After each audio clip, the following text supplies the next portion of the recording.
Okay, so here the question is, when to refinance my mortgage?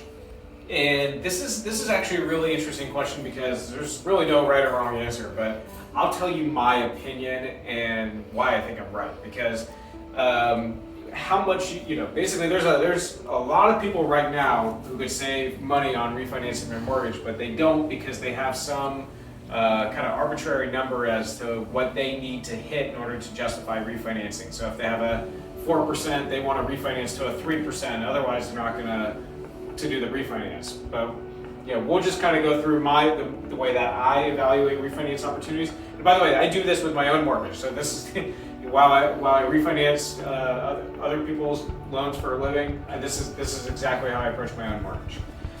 And it starts with this premise: if you can lower your interest rate without paying a dime in fees, then it's never a bad deal. I'll repeat that. If you can lower your interest rate without paying 1 cent in fees, then it's never a bad deal. The only cost is the time that it takes to refinance the mortgage, and that's becoming less and less. I just did one in 3 business days. So let's just kind of walk through what that looks like.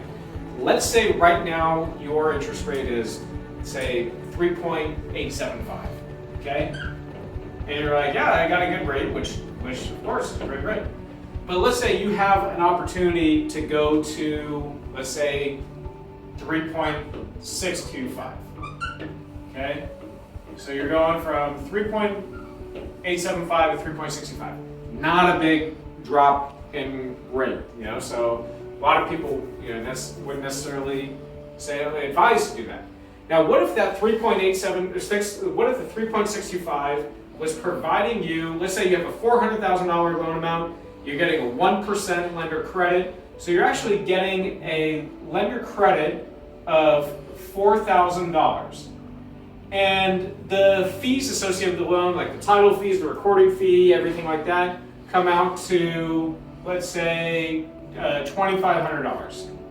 So you get a $1,500 in excess credit. That $1,500 can be applied towards your new escrow account, should you choose to have one, prepaying interest, even a principal reduction. So it's almost like the lender is paying you $1,500 to lower your interest rate. How is that a bad deal? That's how I think about my own mortgage refinance. Whenever I can lower my interest rate without paying 1 dime in fees, and really I like to have the lender pay me to refinance. When mortgage professionals refinance, they don't really brag about the low rate that they paid a bunch of closing costs to get. They brag about getting this lender credit to cover all the costs, cover their property taxes. It's really like the lender is paying them, because we know if rates ever drop again in the future, we could always just refinance again to a lower interest rate, do the whole thing over again. Now, some of you might be saying, yeah, but what about restarting to a new 30-year fix? If you had this as a 30-year and you made 2 years of payments, then now you only have 8 years left, and now you're going back to a new 30. Well, 2 things.